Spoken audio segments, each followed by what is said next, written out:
सैनिक स्कूल घोड़ाखाल के हीरक जयंती समारोह का आयोजन, जहां सीएम पुष्कर सिंह धामी ने किया उद्घाटन। विद्यार्थी कैडेट्स के उज्जवल भविष्य की कामना की गई। बीजेपी ने कांग्रेस पर साधा बड़ा निशाना। वन्यजीव संघर्ष पर बोले मथुरा दत्त जोशी, कांग्रेस काल में हुई वन्यजीव संघर्ष में सबसे ज्यादा मौतें। बीजेपी का कांग्रेस पर सियासी वार। बीजेपी विधायक का बड़ा दावा, कांग्रेस में चल रही है वर्चस्व की लड़ाई। हरीश रावत को सबसे ज्यादा नुकसान। पर्वतीय जिलों में सर्दी की दस्तक। चमोली के नीति घाटी क्षेत्र में जमने लगे हैं पानी के झरने। माइनस के नीचे पारा गिरा, लोगों की मुश्किलें बढ़ी।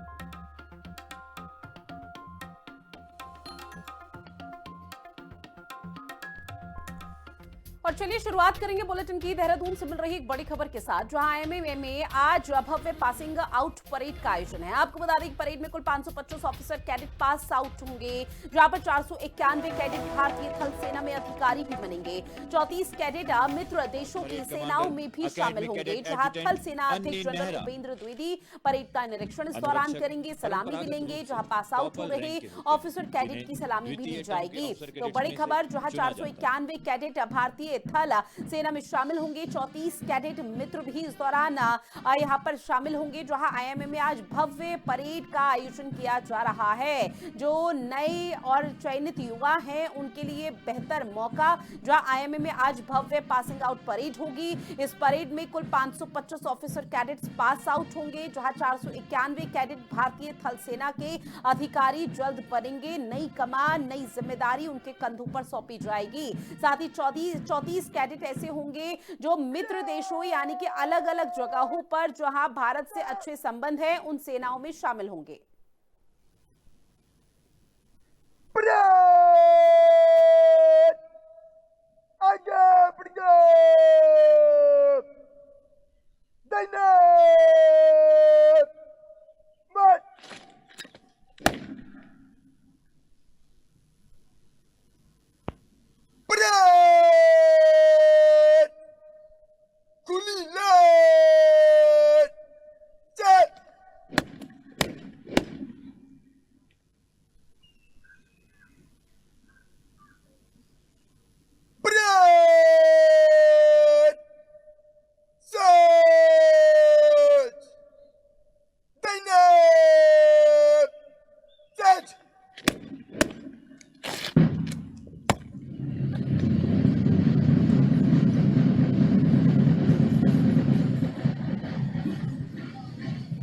और दीपिका मेरी सहयोगी फोन लाइन पर हमारे साथ जुड़ी हुई है। दीपिका, चूंकि देखिए अब से कुछ ही समय बाद वो तस्वीरें भी निश्चित तौर पर देखने को मिलेंगी जो बेहद ही खूबसूरत और भव्य होने वाली हैं, जहां पर पासिंग आउट परेड का यहां पर आयोजन किया गया है। फिलहाल क्या तैयारी सामने आ पा रही है?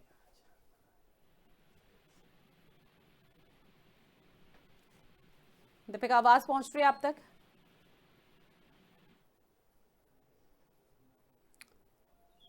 चलिए दीपिका से एक बार फिर से संपर्क साधने की कोशिश करेंगे। और ऐसे में आपको बता दें कि देहरादून में आईएमए में आज भव्य पासिंग आउट परेड का आयोजन, जहां परेड में कुल 525 जो ऑफिसर्स हैं वो यहां पर शामिल होंगे। और इसके साथ ही पासिंग आउट परेड में जब शामिल होंगे तो उस दौरान अलग अलग तरह के प्रदर्शन भी यहाँ पर किए जाएंगे। दीपिका मेरी सहयोगी लगातार हमारे साथ जुड़ी हुई है। दीपिका, पूरे मामले पर क्या अपडेट है और क्या तस्वीरें? जी बिल्कुल, देखिए जो परेड है वो लगभग 8:15 से 8:30 के बीच शुरू होने जा रही है, जिसमें 500 से अधिक जो कैडेट्स हैं वो पास आउट होंगे और यहाँ पर परेड की सलामी लेंगे। Army chief general Upendra Dwivedi ji यहाँ पर परेड की सलामी देते हुए नजर आएंगे। और आज पूरे उत्तराखंड ही नहीं, पूरे देश ही नहीं, पूरे विदेशों की नजर जो है वो हमारे छोटे से राज्य का कहलाता है उत्तराखंड, उसमें है। क्योंकि आईएमए की जो परेड है वो यहाँ हर साल में 2 बार जो है वो होती है देहरादून में। तो ऐसे में पूरे देश ही नहीं, विदेशों के जो देश है उनकी नजर यहाँ पे है। और देखिए यहाँ पर खास बात यह है कि विदेशी जो कैडेट्स हैं उनकी संख्या भी लगातार बढ़ती जा रही है। पहले ये संख्या बहुत कम थी, लेकिन अब अधिक से अधिक संख्या में जो कैडेट्स हैं वो विदेशी कैडेट्स हैं, यहाँ से पास आउट हो रहे हैं। बस कुछ ही देर में जो ये सेरेमनी है वो शुरू हो जाएगी।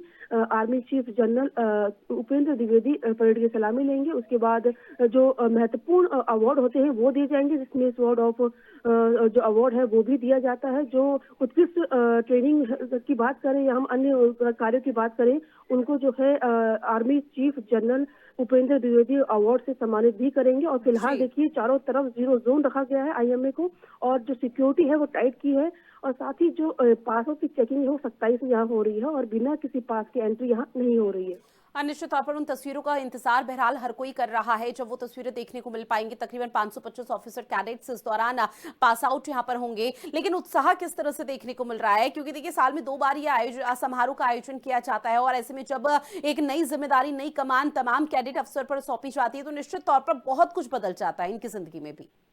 जी, बिल्कुल देखिए 4 साल की कठिन ट्रेनिंग के बाद जो ये कैडेट्स हैं वो देश को समर्पित होंगे, और खासतौर पर देखिए उनके परिवार के लिए एक बहुत ही अद्भुत क्षण होता है जब उनका बेटा जो है उनके कंधे पर सितारे सजते हैं और वो देश के लिए समर्पित होता है। ऐसे में हम देख पा रहे हैं यहाँ पर आईएमए में कि जो पेरेंट्स हैं खासतौर पर कैडेट्स के, वो काफी उत्साहित नजर आ रहे हैं। यहाँ पर सुबह से ही कल यानी कि कल से ही वो यहाँ पहुंच गए थे, और आज सुबह से हम देख रहे हैं कि लगातार वो यहाँ पहुंच रहे हैं आईएमए में जहाँ परेड होनी है, और एक खासा उत्साह और जोश और जो खुशी है वो उनके चेहरे पे साफ तौर पर नजर आ रही है कि उनका बेटा जो है आज अफसर बन गया है और देश की रक्षा के लिए समर्पित आज वो हो जाएगा। तो ऐसे में कहीं ना कहीं हम उत्साह देख पा रहे हैं यहाँ पे। क्या इस पूरे समारोह में दीपिका सीएम पुष्कर सिंह धामी भी शामिल होंगे उत्साह बढ़ाने के लिए? जी देखिए नहीं, सीएम पुष्कर सिंह धामी जी यहाँ नहीं आएंगे। यहाँ पे जो आर्मी चीफ जनरल है उपेंद्र द्विवेदी वो यहाँ पर खुद आ रहे हैं। मुख्यमंत्री जी यहाँ पे जब भी यहाँ पे आईएमए पीओपी हुई है तो वो नहीं यहाँ मौजूद रहते हैं। उनके अन्य कार्यक्रम देहरादून में अवश्य है, लेकिन यहाँ अभी फिलहाल वो नहीं पहुंचेंगे।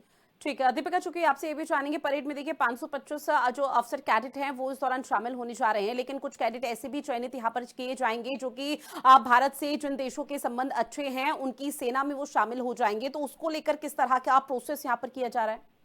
जी बिल्कुल सही कहा हमने। देखिए 419 तो भारतीय कैडेट्स हैं जो पास आउट होंगे, और अन्य जो बचे वो विदेशी कैडेट्स हैं जिसमें हम हमेशा देखते हैं, जिसमें सूडान, कजाकिस्तान, भूटान, अन्य जो हमारे पड़ोसी देश हैं जिनसे हमारे संबंध अच्छे हैं, जिनसे हमारी मित्रता जो है वो काफी अच्छी है।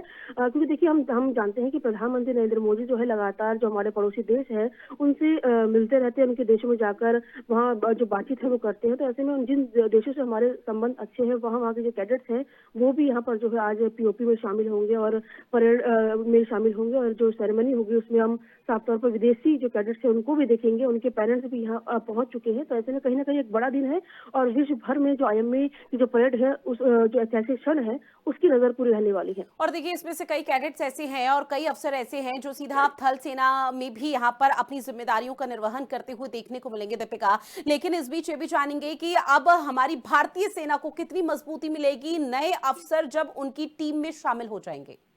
जी बिल्कुल देखिए भारतीय सेना की जो बेड़ा है उसमें 419 जो अधिकारी हैं वो आज शामिल हो जाएंगे। ऐसे में देखिए कहीं ना कहीं मजबूती जो है वो हमारे सैनिक सेना को मिलेगी, क्योंकि जब युवा भर्ती होते हैं तो उनके अंदर एक जोश होता है देश के लिए समर्पित होने का, देश के लिए सेवा करने का। और बॉर्डर पे जाके जिस तरीके से हम देखते हैं कि छोटे छोटे जो नौजवान हमारे जवान हैं वो शहीद होते हैं, तो कहीं ना कहीं हम समझ सकते हैं कितना जज्बा होता है उनमें देश की रक्षा करने का, देश की सेवा करने का। और दुश्मनों से आगे जाके वो जब लड़ते हैं तो कहीं ना कहीं कभी ऐसा हो जाता है कि शहादत को वो प्राप्त होते हैं। तो हम समझ सकते हैं, हम हमेशा खबरों में देखते हैं कि 20 साल का, 25 साल का, 22 साल का जवान जो शहीद हो गया है। तो ऐसे में हम समझ सकते हैं उनके अंदर कितना जुनून होता है देश की सेवा करने का, दुश्मनों से लड़ने का। तो आज जितने भी अधिकारी सेना में शामिल हो रहे हैं उनके एक हम कह सकते हैं कोटे में शामिल हो रहे हैं, तो कहीं ना कहीं वो जोश, वो जज्बा हमें जरूर देखने को मिलेगा आगे देश की सेवा के लिए। ठीक है दीपिका, जानकारी साझा की उसके लिए बहुत शुक्रिया आपका।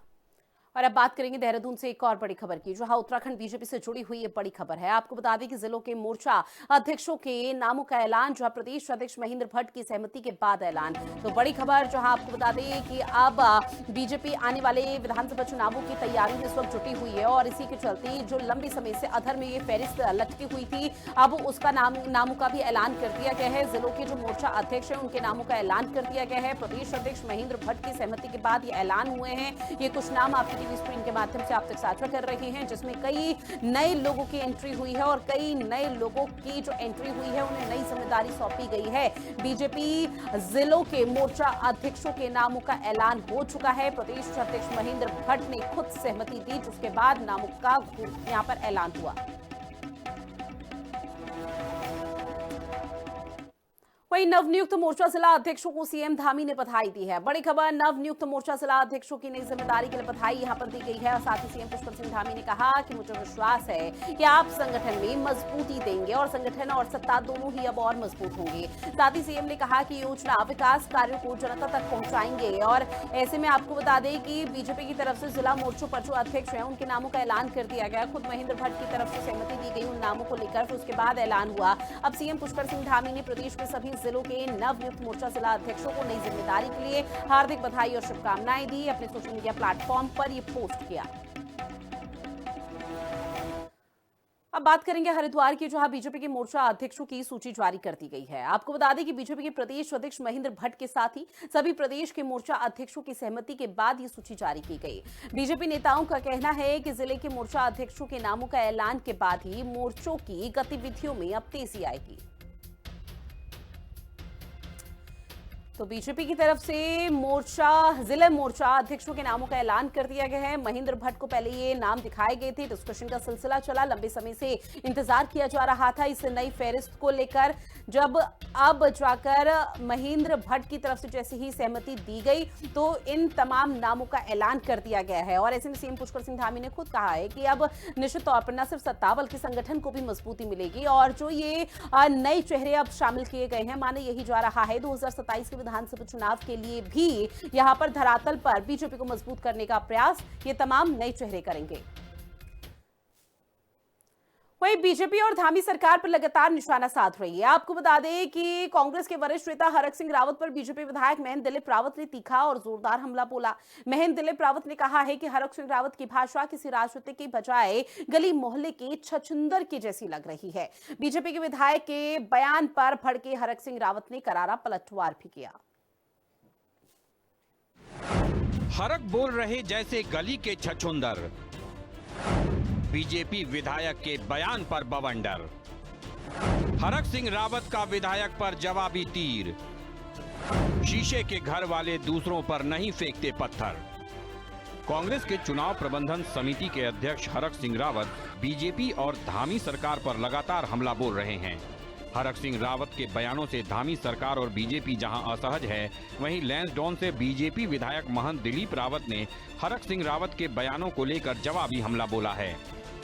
बीजेपी विधायक ने कहा है कि हरक सिंह रावत इन दिनों ऐसी भाषा बोल रहे हैं जो किसी राजनीतिक व्यक्ति की नहीं बल्कि गली मोहल्ले के छछूंदर जैसी लग रही है। दिलीप रावत ने कहा है कि हल्की बयानबाजी करने वाले हरक सिंह रावत को अपनी बुद्धि सुधारने की जरूरत है। लैंसडौन एमएलए ने कहा कि दूसरे पर कीचड़ उछालने से पहले हरक सिंह रावत ये देख लें कि वो खुद कीचड़ से कितने सने हुए हैं। वहीं दिलीप रावत के बयान पर हरक सिंह रावत ने तीखा पलटवार किया है। हरक सिंह ने कहा है कि जिनके घर शीशे के हों उन्हें दूसरों पर पत्थर नहीं मारना चाहिए। देखिए, मैं समझता हूं कि हरक सिंह जी इस समय डिप्रेशन में हैं और आप ये समझ लें कि उनके पास राजनीतिक मुद्दे नहीं हैं, राजनीतिक बातें नहीं हैं। आपको लग रहा है कहीं से कि वो राजनीतिक व्यक्ति हैं? आपको ये लग रहा है कि वो गली मोहल्ले के कोई छछूंदर होंगे, कोई तो ऐसी छोटी मोटी बातें कर रहे हैं? ठीक है, आप ये बोले कोई बड़ा नेता होता है तो वो कैसा कहता है कि मैंने उसको रोटी खिलाई, मैंने उसको पानी पिलाया, मैंने उसको बैठाया, मैंने उसको उठाया। ऐसे तो पता नहीं कितने लोगों ने उनको किया होगा। इसलिए मैं ज्यादा उनके पृष्ठभूमि में जाना नहीं चाहता, लेकिन मैं उनको एक ही सलाह देना चाहता हूँ कि अपनी राजनीतिक बुद्धि को सुधारिए, राजनीतिक विचारधारा को प्रबुद्ध करिए, उसको समृद्ध कीजिए। और क्योंकि एक राजनीतिक विचारधारा उनकी आज तक रही नहीं है, इसलिए मैं कह रहा हूँ कि अगर राजनीति है तो राजनीतिक व्यक्ति है तो राजनीति बातें करें और किसी के ऊपर कीचड़ उछालने से पहले अपने देख लें कि वो कितने कीचड़ से सने हुए हैं। ऐसे तो सब जो बोलने लगेंगे हरक सिंह रावत का मेरा काम थोड़ी रहेगा ये जवाब देना। वो अपना देखे ना, अपना देखे। हर आदमी जिनके घर कहाँ की हो ना उनको दूसरे घर पे पत्थर नहीं मारना चाहिए और खुद का देखना चाहिए आदमी को। तुम कितने गहराई में हो, कितने उसमें हो, खुद को देखो। हरक सिंह रावत और महंत दिलीप रावत के बीच जुबानी जंग में भाषा की मर्यादा सीमा रेखा के पार जा रही है और आने वाले समय में ये जुबानी जंग और आगे बढ़ेगी, इसके पूरे आसार नजर आ रहे हैं। देहरादून से संवाददाता दीपिका भंडारी और शुभांगी भट्ट के साथ ब्यूरो रिपोर्ट, हिंदी खबर। अब बात करेंगे मौसम को लेकर, जहां उत्तराखंड में अगले कुछ दिनों तक मौसम के अधिक शुष्क रहने की आशंका जताई जा रही है। दरअसल मौसम विभाग के मुताबिक उत्तरकाशी, चमोली, रुद्रप्रयाग और पिथौरागढ़ जिलों के ऊंचाई वाले इलाकों में कहीं कहीं बहुत हल्की बारिश और लगभग 3500 मीटर से अधिक ऊंचाई वाले स्थानों पर हल्की बर्फबारी दर्ज की जा सकती है। आपको बताते चले कि आने वाले 2 से 3 दिनों में न्यूनतम तापमान में हल्की बढ़ोतरी संभव है, लेकिन पश्चिमी विक्षोभ के निकलने के बाद तापमान फिर से सामान्य स्तर के करीब लौटने की उम्मीद जताई गई है। अगले जो है 5-7 दिन उत्तराखंड में ज़्यादातर स्थानों पे मौसम शुष्क रहने की संभावना है। 14 तारीख को एक जो है फीबल वेस्टर्न डिस्टर्बेंस उत्तराखंड को प्रभावित कर सकता है, जिसके कारण उत्तराखंड के ऊंचाई वाले क्षेत्र जो उत्तरकाशी, चमोली, रुद्रप्रयाग, पिथौरागढ़ डिस्ट्रिक्ट में वहाँ कहीं-कहीं बहुत हल्की से हल्की वर्षा और 3500 मीटर से अधिक ऊंचाई वाले क्षेत्रों में बर्फबारी मिलने की संभावना है। बाकी जो ज़्यादातर स्थानों पर अगले 5 से 7 दिन जो है मौसम शुष्क रहने की संभावना है। तापमान की बात करें तो जो न्यूनतम तापमान है वो अभी उत्तराखंड में सामान्य के आसपास चल रहा है, कहीं-कहीं 1-2 डिग्री ऊपर जो है मिनिमम टेम्परेचर चल रहा है। अगले 2-3 दिनों में जो है मिनिमम टेम्परेचर में 1-2 डिग्री सेल्सियस बढ़ोतरी की संभावना है और उसके बाद फिर जो है मिनिमम टेम्परेचर जब WD निकल जाएगा तो फिर वापस से गिर करके सामान्य के आसपास पहुंचने की संभावना है।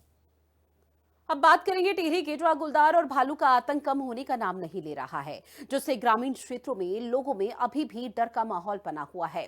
दरअसल सामुदायिक स्वास्थ्य केंद्र बाकी के परिसर में बने आंगन तक गाय का पीछा करते हुए गुलदार चला गया। जहां CHC प्रभारी डॉक्टर अंजना गुप्ता के मुताबिक उस समय अस्पताल में भर्ती मरीजों का इलाज चल रहा था और इस घटना से लोगों में अब दहशत बहुत ज्यादा बढ़ गई है।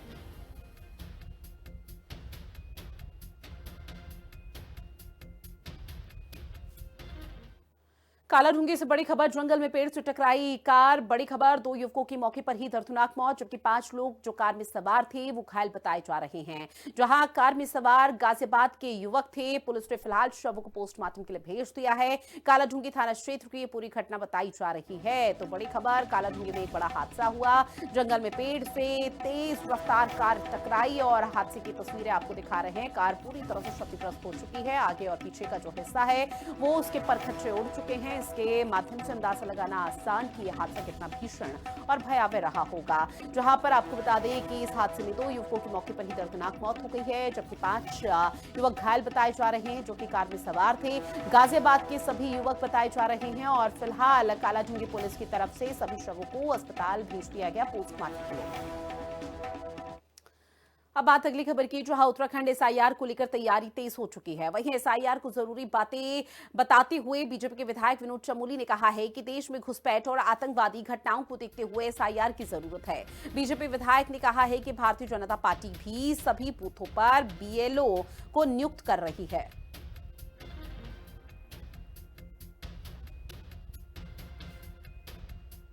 इस समय पूरे देश की आवश्यकता है। जिस प्रकार इस देश में घुसपैठ हो रही है और बाद में हम लोग जब सर्च चल रहा है तो उसमें बांग्लादेश के बहुत सारे लोग पकड़े जा रहे हैं, यहाँ तक कि पाकिस्तानी नागरिक भी पकड़े गए हैं और आतंकवादी घटनाएं बढ़ रही है। उन घटनाओं के तार अपने देहरादून तक जुड़े हुए मिलते हैं।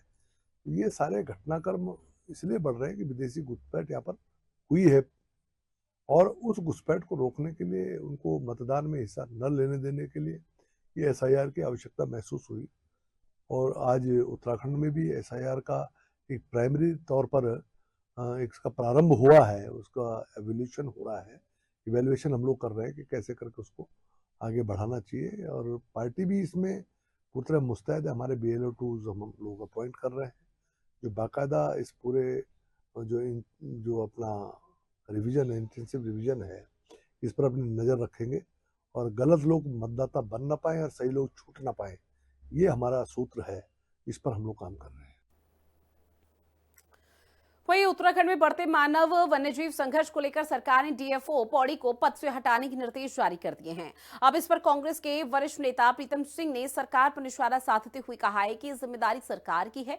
प्रीतम सिंह ने आगे कहा कि जानवरों की दहशत से बच्चे स्कूल नहीं जा पा रहे हैं, तो कई इलाके ऐसे हैं जहां शाम को अकेले जाने में लोगों को डर सताने लगता है, जिसका जवाब सरकार को देना होगा।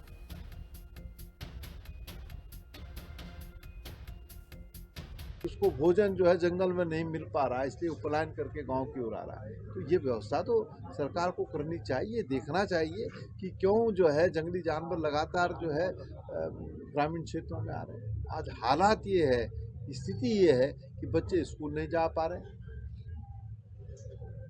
शाम के टाइम कोई अकेला आवागमन नहीं कर सकता है, और आप देख रहे हैं कि रोज जो है बाघ जो है लोगों पर हमला करने का काम है।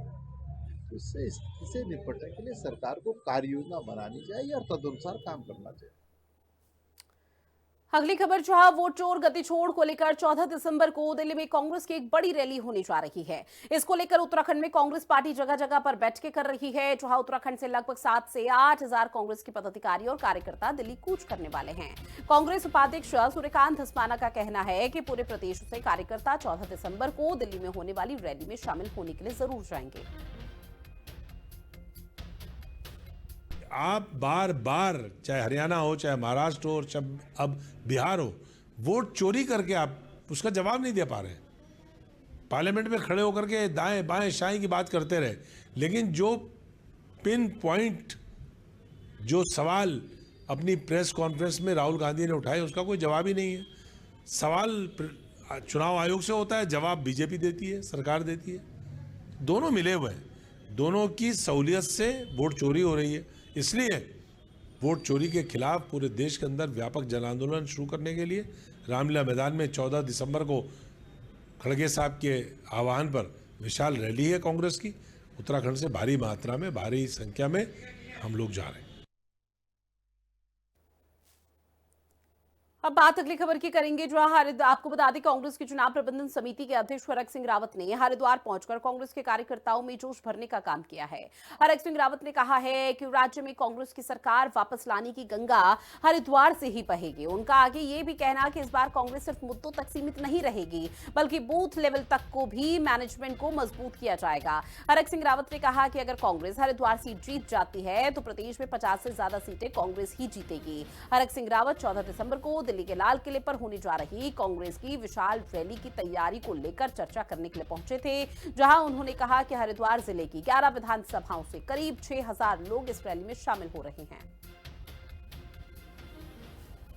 पहली बार कांग्रेस, अब तक हम क्या करते थे कि माहौल बनाते थे, लेकिन हम पोलिंग बूथ पे ध्यान नहीं देते थे। इस बार हमारी सबसे ज्यादा ध्यान हम पोलिंग बूथ पर देंगे कि पोलिंग बूथ पर कांग्रेस का कार्यकर्ता केवल पोलिंग बूथ के दिन नहीं, आज से ध्यान देने लगेगा। मैंने इनसे अनुरोध किया है कि भाई हम टारगेट करें देरा खास में क्या हो रहा है, ग्रामीण में क्या हो रहा है, ये मत चिंता करो। आप रुड़की में क्या हो रहा है ये चिंता मत करो, आप केवल हरिद्वार की चिंता करो। अगर हम हरिद्वार सीट जीत गए, हम 50 से अधिक सीटें उत्तराखंड में जीतेंगे। ये और मैंने कहा है कि गंगा भले गंगोत्री से निकली, यमुनोत्री से निकली, लेकिन हमारी लोकतंत्र की गंगा, बचाने की गंगा, उत्तराखंड में कांग्रेस की सरकार को लाने की गंगा हमारे हरिद्वार से बहनी चाहिए। वैसे तो हरिद्वार से बहती है गंगा। और चलिए बुलेटिन में इतना ही। आप बने रहिएगा हिंदी खबर के साथ। नमस्कार।